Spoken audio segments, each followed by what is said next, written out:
Hey, I'm Derek. And I'm Noah, and you're listening to A Bite Of, where we take our current favorite pop culture obsession and enjoy it one nibble at a time. Yay. Oh, Woo-hoo. Percy Jackson. I made myself stumble because I said current, and then in my head I said, like the ocean. And then I said, uh-oh, you're doing something. Don't think too far off. Well, you let it out. Oof. That was tough. Still did it. So we're finally here. We read the book. You guys were with us when we did that. We did press. We saw the episodes ahead of time. We actually have the screeners for the first 4 episodes, but we're waiting, right? We're savoring this. We've watched the first 2 episodes, obviously. Twice. It's really hard to not just keep going. I really want to keep going. But now we're here. The premiere. It's happening. It's here. Yes, it's very exciting. I feel like we have really been on our own epic quest to get to this moment and rereading the books and talking about it so much. So I'm so thrilled that it'll finally be out in the world and we can talk about it. Oh my God, we can finally talk about it. We had to be so cryptic in our behind the scenes and all the interview stuff and our pre-review of these 2 episodes.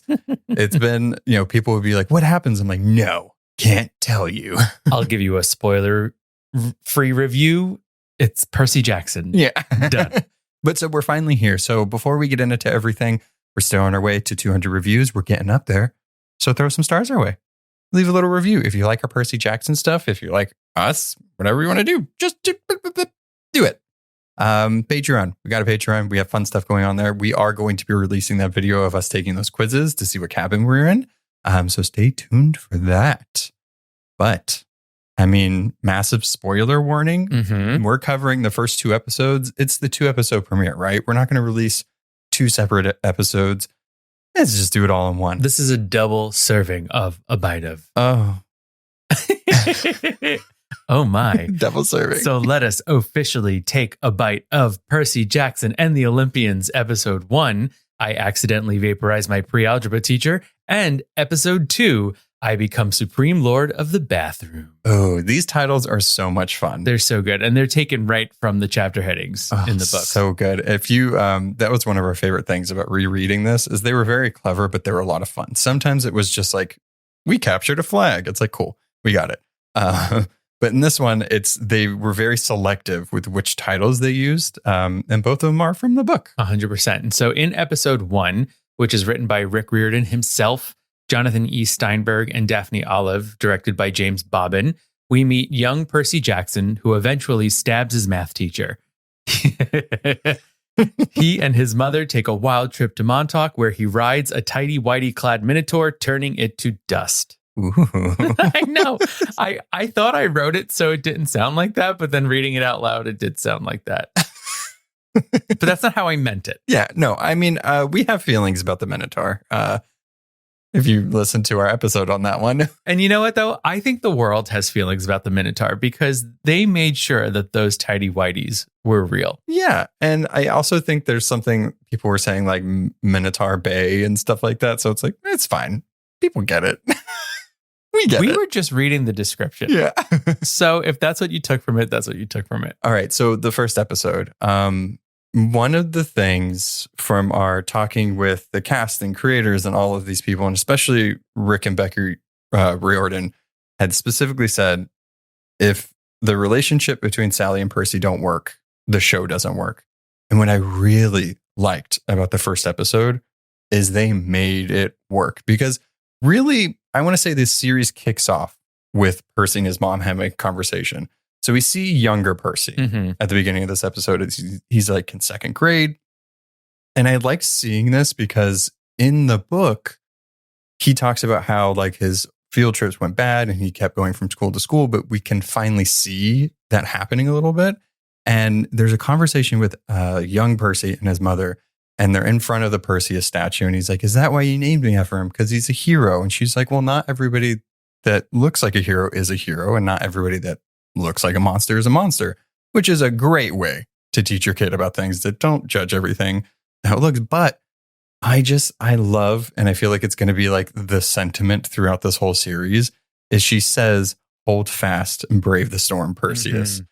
And it comes full circle at the end of this episode. And it's just so good. So good. Yeah, I really enjoyed the beginning of this episode because I feel like it echoes a lot of what we said about the first chapter of the book, where Percy is talking directly to you. Oh, yeah. So that's how it begins. He's like, listen, if you're like me, if this is what you've gone through, things might not be what you think after all. And so we are giving an introduction to who Percy is and how he talks immediately right off the bat. And like you're saying, something that solidifies Percy and who he is his mother. Oh, and so good. I really did enjoy that throughout this episode. We got to sit with her. We got to see more of her and to understand her a little bit more in their relationship. Yeah, I believe the actor's name is Virginia Kroll. Mm-hmm. Great. Fantastic. I don't think I've seen her in anything else. I need to look it up. She looks familiar, but I'm not sure.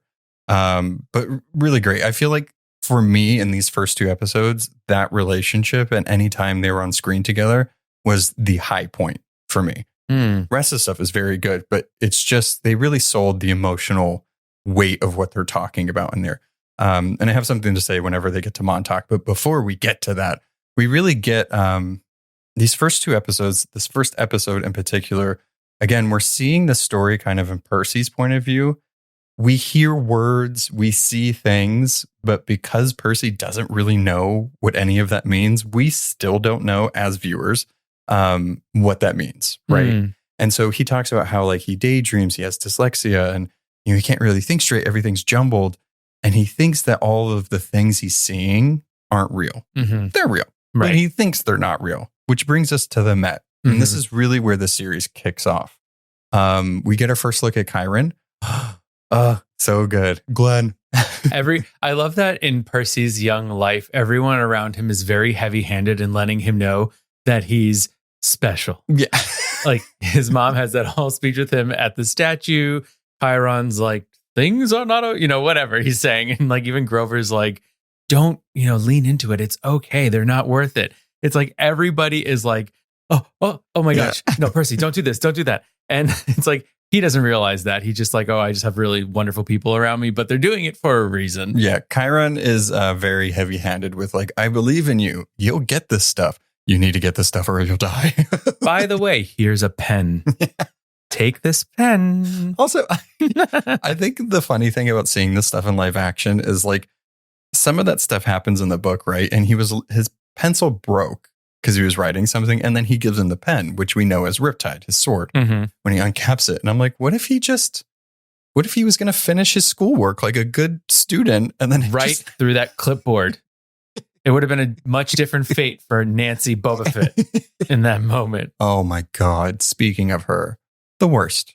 She was in 2 scenes and I hate her. I was just going to say, she was in there for like probably a total of 2 minutes and I hated every second of it. Yeah. So well done to that actor. To make an effective bully, you just have to have somebody that is just so rude for no reason. Right. Like she just hates Percy because he's there. Yeah, this is Olivia Morton who plays this character. Well, good job. Kudos. Yeah. You have a bright future ahead of you as the bully. So what did you, before we get to Mrs. Dodds and her reveal, what did you think about the initial interactions between Grover and Percy, or Walker and Arian? I love their relationship. There's one thing in particular that I really appreciated that they don't speak about. It just happens.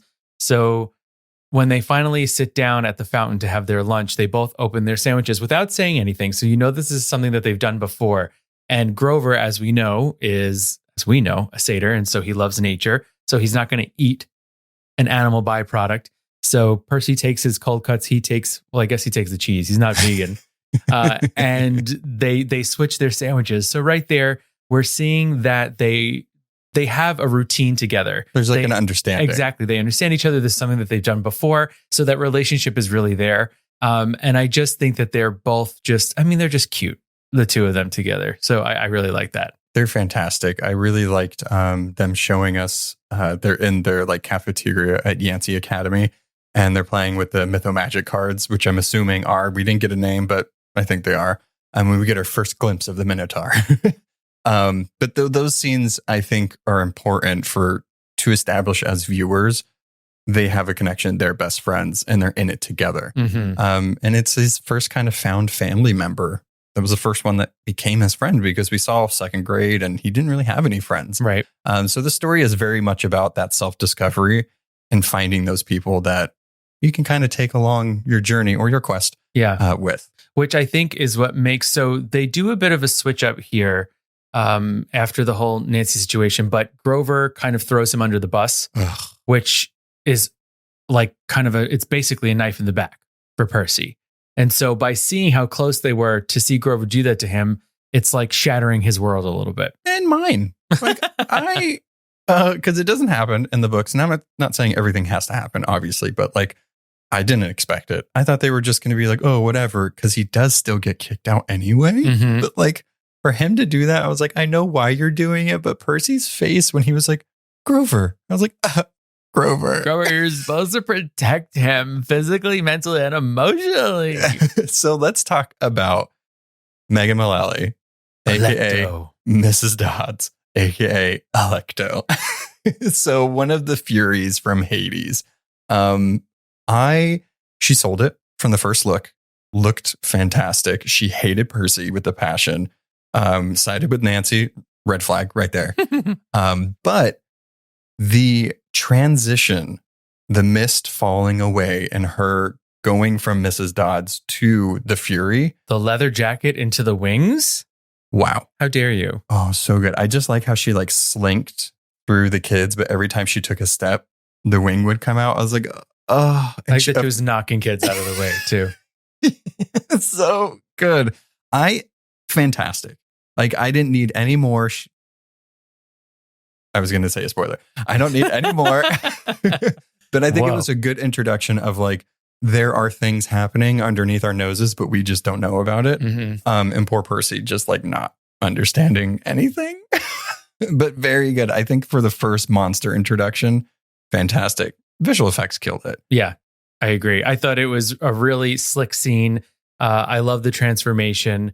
And I think that this, like you said, and I feel like it really does set the tone very much like in the Percy Jackson books where he's in the dark and I remember when I first read that in the book, I felt like, I was like, wait, what's happening? Why is she doing this? Why is she doing this? Why is this math teacher being like this? And so it's confusing for everyone around. And I think that they really did that in this as well.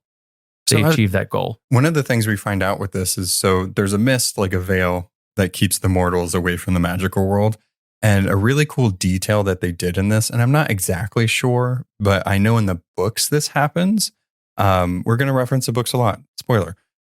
But after he stabs Mrs. Dodds, the Fury, and she disappears, you can see another person comforting Nancy. Nancy at Yancy Academy. And in the books, when he does that and he kind of like comes to and he's talking about Mrs. Dodds, everybody's like, who's Mrs. Dodds? This is our algebra teacher. So it was a really cool thing that they did and they just followed through with it. But I think the more we'll find out about the mist, it's very interesting, right? It only shows what it needs to show. But there's something that happens later on where Grover's like, it usually doesn't hide that from me. So somebody really powerful is manipulating this, which I think we can guess who's doing that. So this brings us to one of the characters I was really interested in seeing how they were going to do it. And that's Smelly Gabe, Percy's stepfather. I hate him just as much in the books, but I loved that they changed it from him playing poker with his friends to him having no friends and playing poker online. Yes, he's playing poker online, but I did like that there was a poker table against the wall behind him. So it's almost like there was a time when he had friends, but they're gone now. And on the TV, there's horse races. So he's even betting on that. I was really putting the character together. And when he stands up, you see that he is wearing a button down that he has tucked into sweatpants. And I'm like, you could tell this guy's ridiculous because he's wearing a button down in sweatpants. And I am wearing a button down in sweatpants right now. You didn't have to tell people about the bottom. Well, exactly. So, whatever he's doing, I don't know is there a video component to online poker? I don't know, but no. He's doing a little bit of a, business on top, party on the bottom. Well, he tells Sally and Percy that he's working. So like, I think that's what he thinks is working. But also we're not in quarantine anymore. So you can't really. Yeah. don't do that. But he takes work from home, very loosely. But he's an asshole, and I don't like him.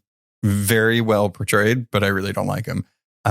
We get our first. I was going to say, the thing that I appreciated about this was that Sally in this version stands up to him. Yes. Yeah. So we get our first glimpse at Sally, and she's outside in the rain, and she's just kind of chilling. I know there was a lot of online talk about what Olivia Rodrigo song was going to be in the first episode, and it's logical. It plays during this scene, which I think is perfect. It's a great song. But we see her just either like taking a breath or just being away from where she is. I think we'll find out a little bit more of why she's doing that later. But it's the second she sees Percy, she's just like, hi. Yeah. I think her in the rain she's in Montauk mentally. Oh, yeah. So she finds out about everything, and then they have to go to Montauk, but not before she gives him a bag of blue candy, which we have blue food. Finally, it wasn't in the movies. It's in the TV show. Thank God. Jelly beans, rock candy. What do we think? Both? Okay. Mix of both? Delightful. A little hard candy? I don't know. I would like to know. Just a little sugar. Yeah. So she tells Gabe, shut your mouth. I'll get your sandwich. We're going to we're using your Camaro and going to Montauk. With the hot peppers. Yeah. I think the conversation that happens here in the cabin, great, is beautiful. You really get to see Percy kind of say out loud how he feels about himself, how the world kind of sees him with his dyslexia and ADHD, and where he fits in with that. And it was kind of heartbreaking, but it was also really lovely that his mom was just like, you're not broken. Like, you're not broken. I'm telling you these things. You're the son of a god. This stuff is happening. It's all true. And he still doesn't believe her. And it's just like, oh, it's so sad. Yeah, it is really sad. And it's almost like, did she wait too long to tell him all this stuff before the rest of the world got to him? I mean, as we know, some of the kids that go to Camp Half-Blood are like 5, 7, right? Young. Mm-hmm. So like, when is the proper age to tell your half-blood kid that, like, oh, by the way, you're the son of or daughter of a god? Yeah. Like, oh. And then you send them to a camp you can't even visit. Yeah. Bye, I guess. Have fun. Under terrible circumstances. Yes, exactly. Someone's trying to kill you. I love you. But like, I love this scene with them, right? Again, this is one of the last, like, for right now, moments that we have with them. Very well done. Yeah, I like this scene a lot as well, because I feel like the first half of this episode is a lot of action to kind of get us to this scene, to get us to the sit-down conversation where Percy learns the secret about his life. But I really like this scene because we get to see Percy's sense of humor come out. Oh, yeah. A little bit, right? When she's like, why do you think I bring you out to Montauk? He's like, because it's cheap, because it's by the septic tank. Which, fair, also, that's a thing. That's a deal. Yeah. For sure. And then I also like when she's like, she says something like, your father is a god. And he goes, like, Jesus? She's like, not like the god. A god. A god. So funny. So good. But I think that Walker does a fantastic job of delivering that, like, you know, he is who he is, but also like spunky side to him. And he is very funny. Mm-hmm. I can't wait to see more of him being in situations that are just like batshit. Yeah. And just having to deal with it while also knowing nothing of what's happening. And I think the beauty of the character's arc is that the more that he finds out who he is and what his destiny is, the more he's able to express himself in those ways. He becomes snarkier, he becomes funnier. And I think that's because he's finally not confused or trying to tamper down those natural things for himself. He's allowed to express it all. When Grover comes to Montauk, because it was all part of the plan, his mom was supposed to tell him everything, because now that he's like a full half-blood, weird way to put that, but now that he's a full, he's out of the half-blood closet. There you go. More monsters are going to keep coming, especially because he's not in the safety of Camp Half-Blood. But it was actually kind of sad, and it's still, he still haven't forgiven Grover yet. They haven't talked yet. And when he knows it's Grover at the door, he's like, I don't want to see him.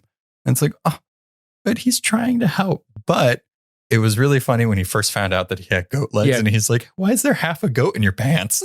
Grover's like, you don't want to see me, but do you want to see these? My beautiful feet. I did think an interesting change that they made is it's not that I'm comparing it. I'm just like kind of taking note of the differences. Our last 4 episodes were the book, so I think it's fair. Okay. All right. It's that in the book, they make such a big deal about Grover's fake feet and how his hooves went into the feet. Whereas in this, Grover says to him, it's the mist. The mist is what makes you not be able to see my which I like. hooves. I agree. It's a better thing. I feel like if Rick, not speaking for him, but if I was him, I would make that change, right? Because in the book, it's kind of cumbersome and stuff. And I know it's like, oh, people are going to see, but it's kind of just better just to magically hide them, carrying like fake, like what? No. Fake feet. And then like, just because he has fake feet doesn't mean that his like knees are bending the right way. Yeah. So this definitely makes a lot more sense. I thought it was a good change. And I really did take notice after the interviews that we got to be a part of. I really did take notice of how Arian is walking. Yes. And he really does make a conscious effort to walk differently than the humans around him. Yes. I don't know if I said that's at the beginning of this episode, but like, look at our last episode because we have audio and clips and stuff from the interview in our last episode. A lot of fun. So go check that out.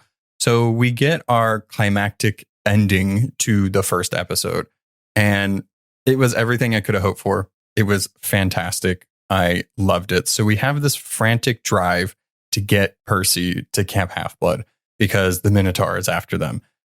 Grover doesn't necessarily say that at first, but he's like, once the monster attacks start happening, they're just going to keep happening. So they're driving in the rain. They're trying to get there. And as we're getting there, there's a lot of exposition, right? There's like, this is how the mist works. You didn't tell him about Camp Half-Blood, all this stuff. The entrance of the Minotaur, that is so cool. I don't know how, what was that? He like lightning teleported, bolted, and then he was running on all fours. He was like, I'm going to get you, Camaro. But this action sequence, so good. And it also shows that Sally is a badass and she is not scared in the face of danger. When that Minotaur comes right up next to them, smashes the window, gets the horn stuck into the dashboard, and she plays chicken with a Minotaur and a semi. And she's like, I got this. Gets him and then the crash. Yes. Yikes. I was not expecting that. Even when we watched it the second time, I was like, oh, it's so traumatic. The whole blackout, and then they wake up and everything's upside down and topsy-turvy. So good. Yeah. And we get our first full look at the Minotaur and all his, how did he describe him? Like a man out of Muscle Man magazine, like baseballs wrapped in leather. And bulging biceps, veiny, hair coming up to here. Oh my God. We don't really get a good look at him because it's like dark and stormy. I liked his floppy ears though. He was kind of cute. He was cute. Your little floppy ears. He was pretty cute.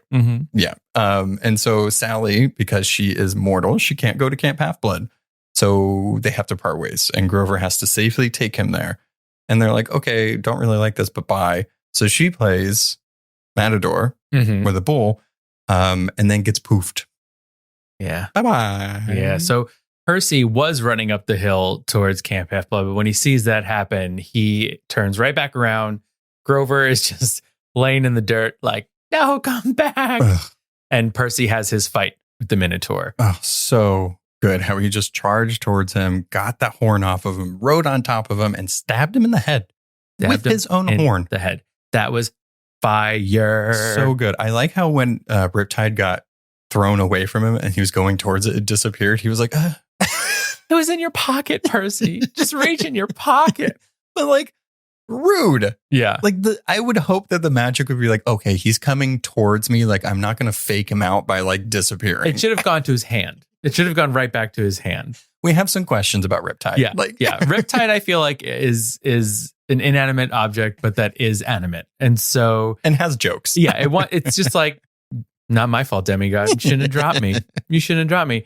I did one of the things that like, I don't know why this stuck out to me, but when he does stab the Minotaur in the head with the horn, he doesn't fall straight to the ground. He floats down. Because he's like dissolving. He's dissolving. I was like, that's great. Because Percy would have gotten really hurt if he dropped from that height. One of the last lines that Sally says to Jackson, to Percy, before they split ways, she tells him, "You are not broken. You are singular. You are a miracle."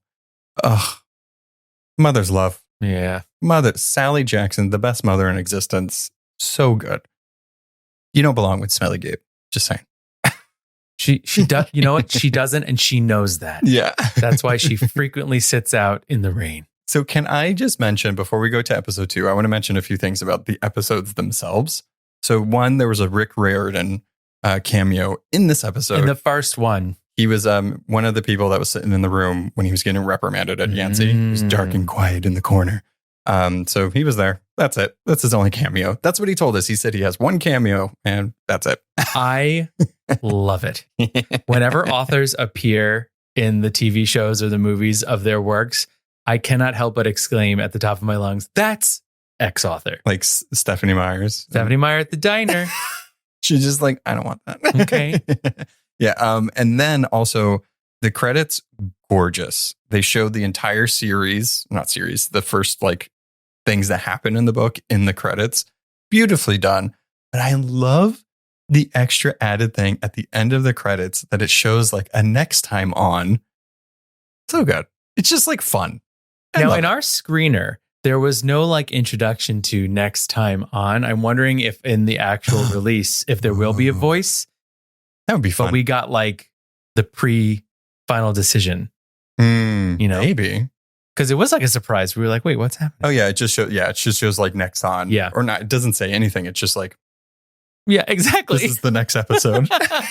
Exactly. So if it's not on yours, okay. That's just how they're doing it. They're keeping it mysterious. Okay. So he passes out onto Camp Half-Blood. Yes. Finally. Welcome to Camp Percy Jackson. We've been expecting you. Mm-hmm. End of episode 1. All right. So in episode 2, also written by Rick Riordan, Jonathan E. Steinberg, and Daphne Olive, directed by James Bobbin. I think he directs all the episodes. I think so too. And I'm wondering if these 3 are the 3 writers for all of them. We'll find out together. Percy wakes up in the infirmary at Camp Half-Blood. There he meets his fake father, Mr. D, and the horse half of Chiron. Camp introduces him to friends, foes, and many things he isn't good at. A raucous game of capture the flag leads Percy to water and triumph. Nice. You see what I did? I did. I'm glad. Because Trident, Triumph. I didn't want to say, but Got it. triumph. So I was trying to work Trident into Triumph, and then it just kept coming Triumph. Not as effective. So Percy wakes up at Camp Half-Blood. Let's just talk about Camp Half-Blood. Get that out of the way, right? Gorgeous.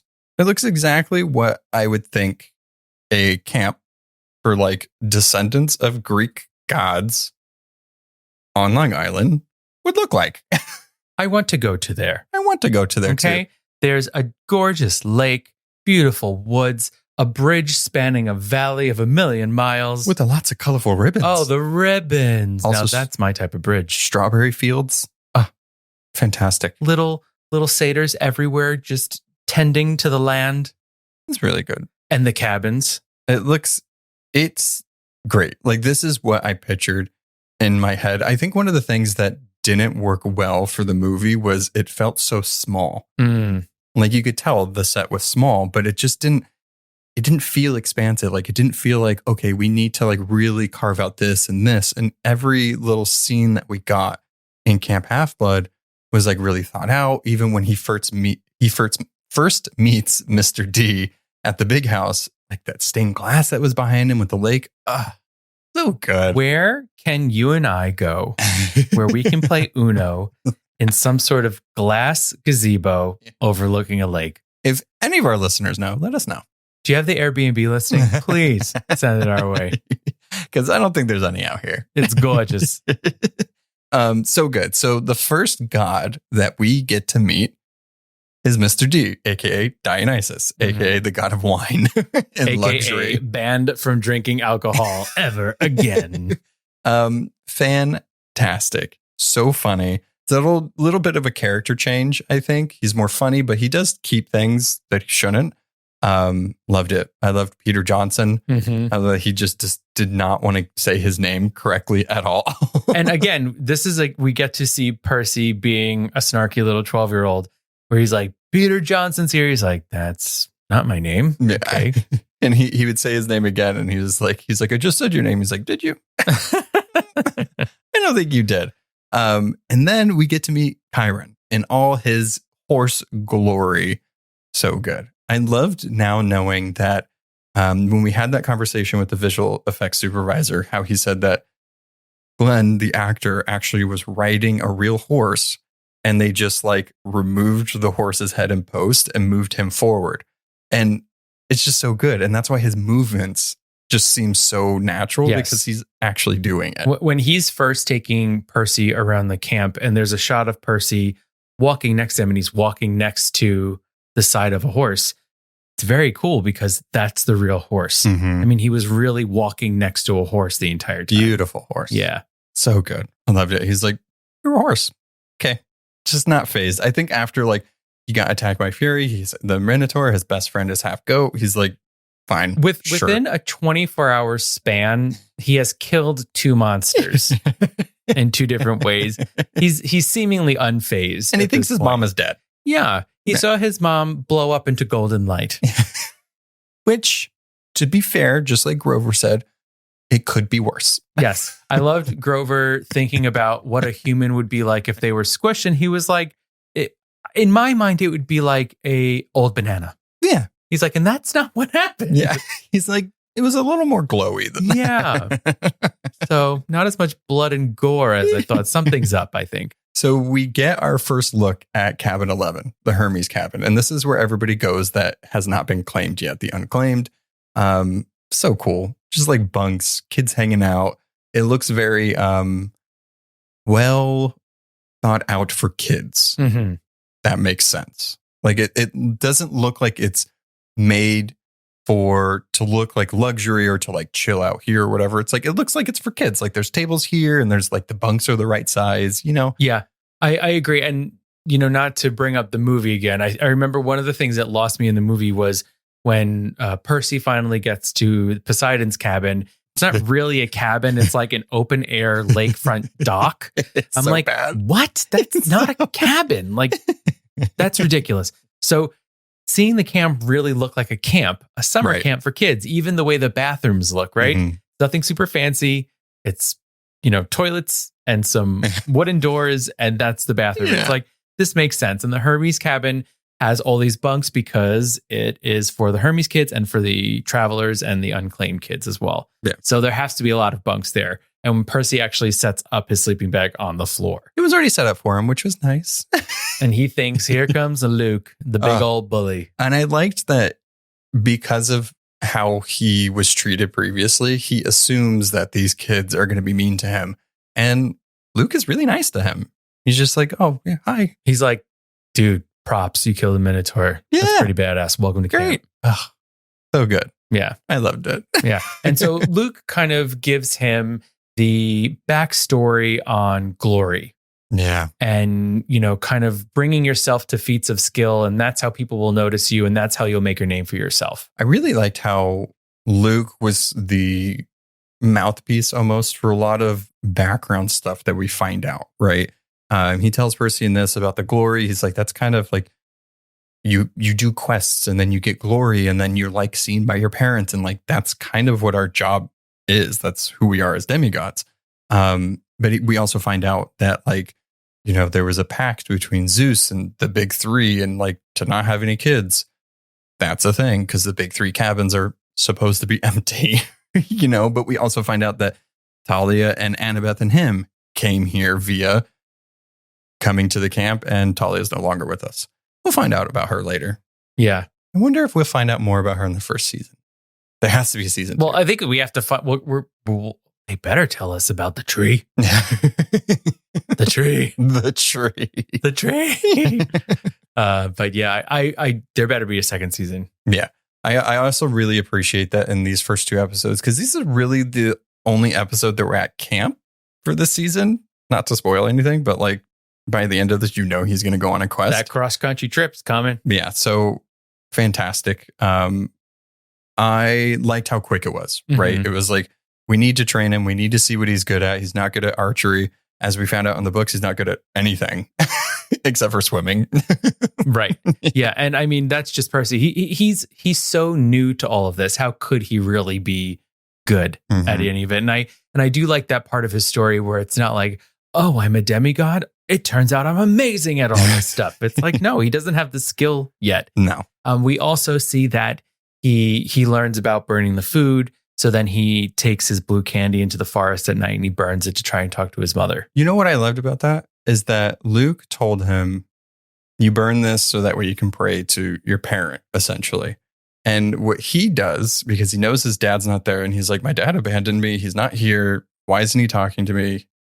He sucks. But he takes the candy that his mother gave him and goes and talks to his mother. Mm-hmm. He doesn't even talk to his father, which is like, I loved that. I love that even though his whole thing is like, I'm going to make sure that he sees me and he sees you because he can't ignore both of us. But like, he could have tried to talk to his dad and he didn't. It just shows their connection, you know? And it's also like, what number do I dial? I don't know who you are. So I wouldn't even know who you dad, you know who I am, but I don't know who you are. So there was a lot of hints, Percy. But. Yeah. Percy's a little lost. Water. He gets there.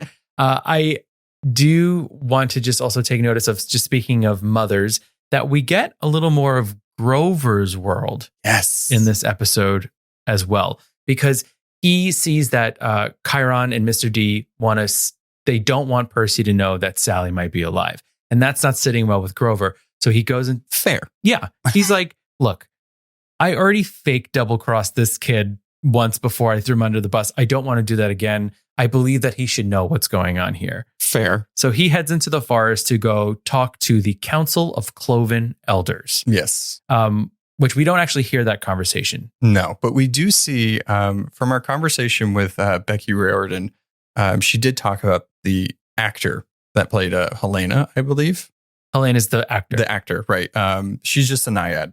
Mm-hmm. But it's almost, in effect, kind of like Grover's mother figure, which I think is great for that character because, especially in the book, we don't really find out much about Grover and Annabeth. We find out a little bit more about Annabeth than Grover, but like Grover gets almost no backstory really in the first book. So I'm glad that they're giving him more things, right? And just layering that character.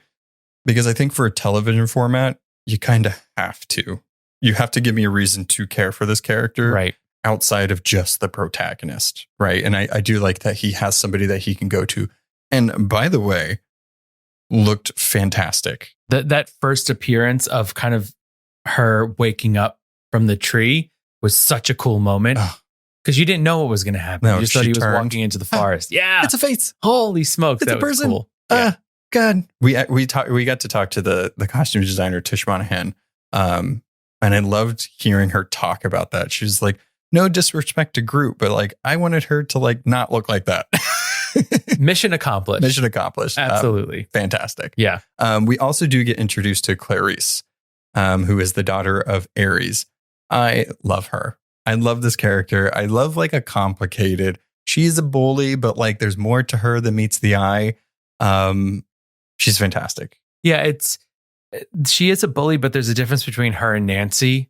I think, Nancy, I think is mean to be mean. Sour. Yeah. Whereas Clarice, it's like, it's bred into her. It's that wrath. It's the war. She can't help it. And it's all about that glory. So if someone's coming in boasting a story of a fight, of a victory, that doesn't sit well with her because she needs to bring the victory. And later on, she even says, she's like, I'm not really interested in like maiming or even killing you. I just want you to say that you're wrong and you lied. Because I think she needs to know, like, do I need to respect this person or are we going to have problems here? Agreed. And I think it's also something about the glory. How could someone younger than me achieve more glory than me already? This little kid, this punk. Because obviously Clarice is along the lines of Luke's age, I would say. Right. Yeah, they're a little older. And I love that the show depicted them at the correct ages, right? Because I think we needed them to be at these ages for their decisions or even their mindsets or like not really knowing things to make sense.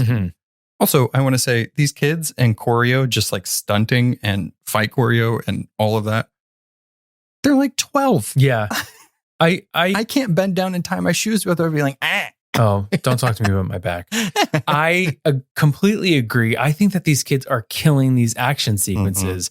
It's so strong. It's so fluid. They're doing a really great job. I mean, I think it's Walker, but there's like a tuck and roll, pick up a shield moment that's pretty badass. Definitely. They're killing it. So good. So we have to talk about the bathroom scene, right? Before we get to capture the flag. The bathroom scene is very important for this series and for Percy's journey in the beginning because it solidifies something. But also Annabeth sees something. So it wouldn't be, the character of Clarice, she has to really strong arm him, right? And show him, I'm the one that runs things around here. She doesn't. But she wants to show that. So they're going to give him a swirly, a very first night welcome to Camp Half-Blood. Classic bully moment. Classic. You're at Camp Swirlies. That's just what happens, kid. It's either that or atomic wedgies. Yeah. Swirl. Right? I don't want either. How many pair of underwear do I have with me at camp? I think, yeah, but because I atomic feel like is over the head. Well, oh yeah. And sometimes if you're the child of a god, it can go straight through your body like a blade. So I don't either, but also I feel like there's like things you could get diseases from in a toilet. So like I'd rather that. And let me say something about the reality of this camp is that porcelain pee hole is dirty. Yeah, it's disgusting. The toilet. Porcelain pee hole. I've never heard a toilet reference that way. That's from a movie. If anybody knows the movie, because I can't remember right now, let me know. Ew. I think it's from Harriet the Spy. Oh. Yeah, you love that movie. I was literally talking about it today with our coworker. There's a part where she ruins Janie's experiment. And she's like, 4 months of incubation down the porcelain pee hole. I think that's what it is. Oh. I want to watch that. I've seen it once. I need to watch it again. So good. We'll watch it. So before they could get his head into the toilet pivoting, water shoots up and sprays them and whatever. Poseidon. But so Annabeth sees it, right? And this is our really first true like look at Annabeth and like conversation with Percy. And he's like, have you been stalking me? She's like, yeah. Like, why? To see if something like this would happen. And it did. So you can help me. Like, what's hard to understand here? But like Leah Jeffries, so good. She's not really in the first 2 episodes, right? She has moments, but every time she's in it, I'm just like, you're so cool. Yeah, like, I love your strength. You know what I mean? Exactly. Whenever she's on screen, I'm like, ooh, she's going to say something. Like I can't wait for her to have more time on screen because she just has this charisma about her that you can't help but like lean into. But that's Annabeth, right? Mm-hmm. Like she's 6 steps ahead. She's a fierce warrior. She cares so much, but like she always has a plan. And you could tell that with Leah's portrayal of this character. Like every time you see her, you're like, you know what you're doing. 100%. It's never, at least of what we've seen so far, it isn't standoffish. Right. It's taking everything in because she's working out the pieces. Yeah. And she'll let you know what you need to know. Mm-hmm. But if you don't need to know, it might ruin the plan. So like, I'm not going to tell you. They don't know. We know they know. Exactly. So that leads us, of course, to capture the flag. Capture the flag. So Percy is definitely lucky enough to be on Annabeth and Luke's team, and Clarice is out for blood. Yeah. So what is it? Luke says that Annabeth has led them to victory 3 times, and it's been a long time since somebody has 4th victory, right? So she's the brains behind everything. So they all trust her to do everything. I love seeing all of these children in all of this warrior gear, but also just like, if you watch the episode again, just like look at them in the background, they are going at it. They're like having the time of their life. I loved it. Just like seeing these little tiny kids with these swords. I'm like, yeah, kill them. And of course, the difference of Percy just wearing the leather, and then Annabeth has the full armor. She's the captain. Heck yeah. She is the captain. And so I was going to say the most important part is that we are also introduced to the Yankees cap. Oh, yes. Yeah. So capture the flag, I always thought was really interesting in this book. It's like, you don't get much of it in this. You just get Clarice and her hench people to like go attack Percy because he sprayed them with toilet water. Like, that's all you get from this. It's really funny because I feel like in the world of Percy Jackson, two of the biggest things that you think of are Camp Half-Blood and Capture the Flag. And those things are only in these 2 chapters of the first book. Yeah. But they make such an impression that everybody thinks of them. Oh, yeah. Well, I think also because, right, it's like that has like the most importance for the character, right? Like that's where the journey began. Like he's always going to go back to Camp Half-Blood, or like there's always a place for that, right? But like Capture the Flag is when he finds out, oh, that's who my dad is. Also, I took down Clarice in her lightning spear. Take that. Bam. But so like the fight scene between Percy and Clarice, oh, Jesus. Like when he was holding the spear, hitting people with it, also dodging other people, I was like, this is cool. It was 3 versus 1. I didn't expect it. Like the action, I wanted it to be, but like, I don't know what I was thinking going into it, right? It's like, oh, they're kids. So like maybe they won't really go into the action, or like maybe go like, oh, they're going to get hurt. No, they did. Well, that's what I think is making this fun for the whole family. Yeah. Right? It's like the characters are based as 12-year-olds, but yet the action is really adult action. And that's even what we were talking about with the entire Minotaur scene and the car chase and the crash in the first episode. It's like it really heightens it for an adult audience. You really can't pull back, right? You can't pull back the stakes, the things that are like, they can get hurt in this. Like, this is why they're doing this. They can't do that because this will happen. Very good. I think that they needed to go headfirst into it and not pull back. Yeah. And I think that one of the things that actually, the little Derek inside me, he was happy when we saw Percy just like waiting for something to happen during Capture the Flag. He's flossing. He's petting a lizard. Wow. He's peeing and whistling.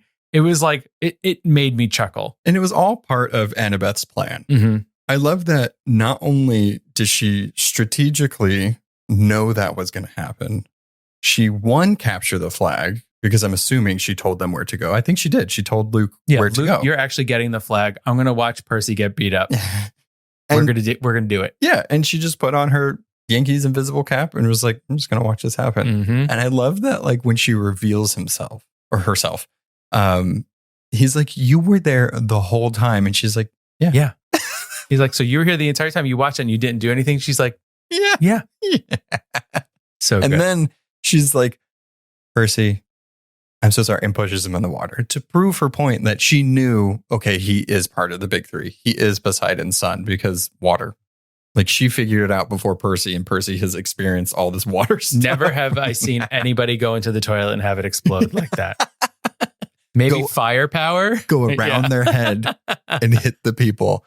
Fantastic. Oh, I did want to mention, so when one thing that really drew me to liking this interpretation of Clarice was when her spear breaks, when Percy breaks it, she's devastated. The scream. And like, she's mad at Percy, but like, I think ultimately she's mad that, like, I don't think it's often that they're defeated. Well, no, that their godly parents give them gifts. And that was a gift from her father, and she is now broken.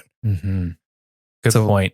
Like, what is she supposed to do? Ask for another one? Like, what Dad who never comes to see me. Exactly. So like, that's kind of sad, right? It's like, oh, that sucks. And again, don't forget, the whole point of glory is to get your parents' approval. And she broke the tool that her father gave. And she lost the fight.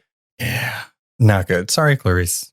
I'm looking forward to the evolution of the Clarice character. Yes. I'm excited to see if we're going to see them again this season. Probably. We probably will. So he is now claimed, right? What was that? There's like a bang. That was so weird. Hello? Okay, cool. So he's claimed Poseidon. As soon as I said claim, there was like a bang. Zeus, I'm sorry. Great. Oh, the trident. Cabin 3.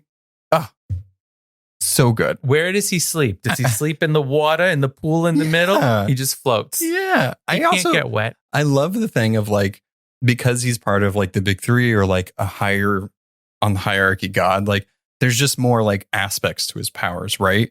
He can heal in water. He can control water. He can speak to water. He can be dry in water. He can do all these things, right?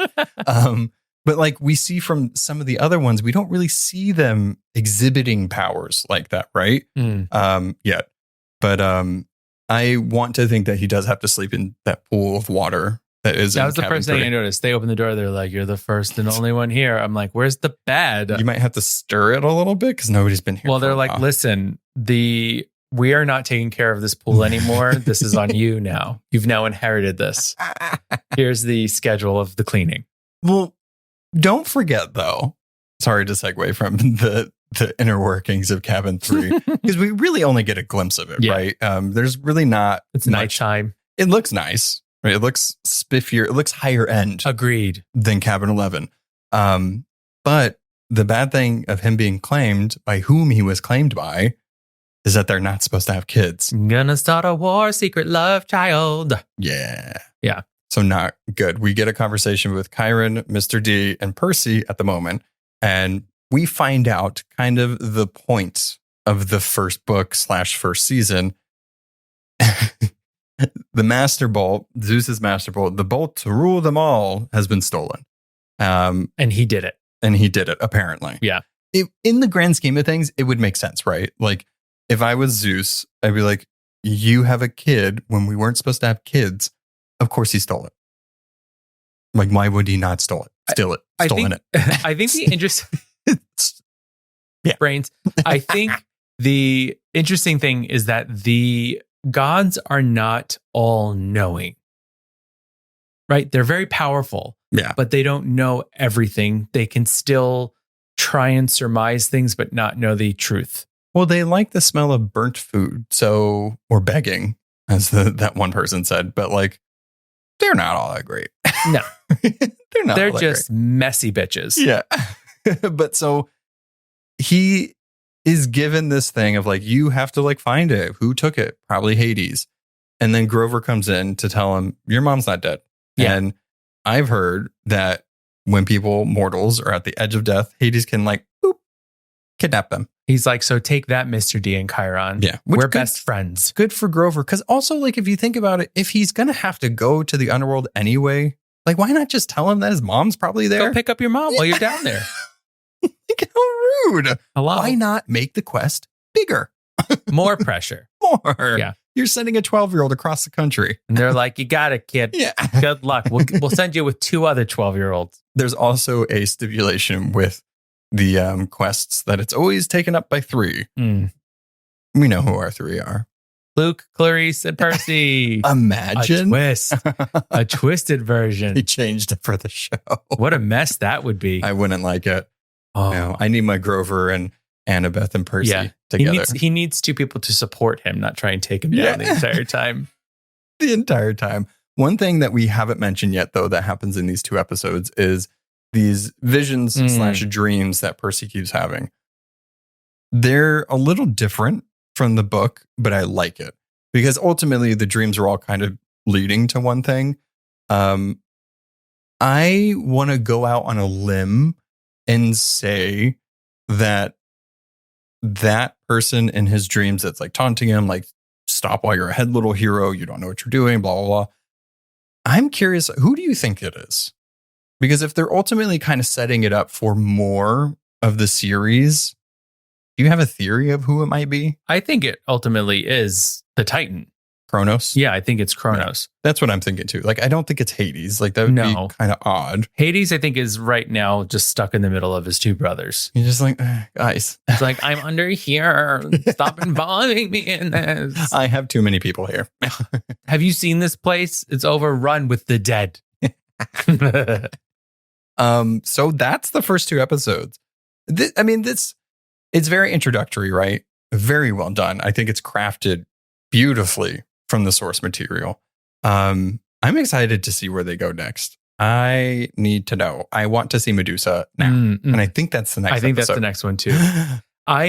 So not to compare this to other things that we've watched, but usually when we watch things for a second time, I'm like, ugh, I've seen this already. No. Yeah.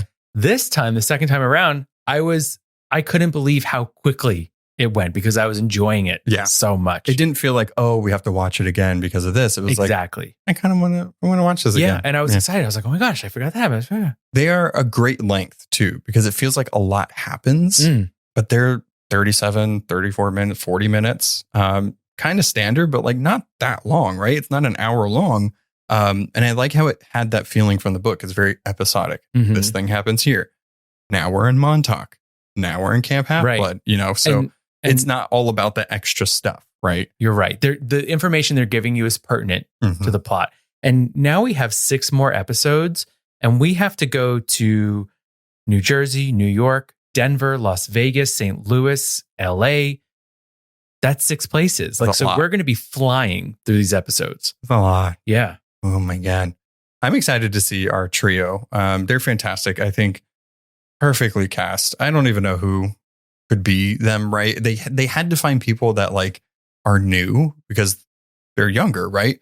But like even just thinking about, to put into context, this is like hopefully like this generation's Harry Potter, right? It's like they're starting when they're young and they're going to like do this for a long time. But like that commitment from these kids to like be like, sure, I'll possibly do 10 seasons of probably the biggest series in the world going forward. So I don't know, kudos to them, Definitely. And I really enjoy the tweaks that they have made to these characters. I feel like especially in the first book, Annabeth and Grover, for the most part, are a little one-dimensional. They get better as the series goes on. Yes, right? I completely agree. But I think that they're already laying the groundwork to see them as more mature characters.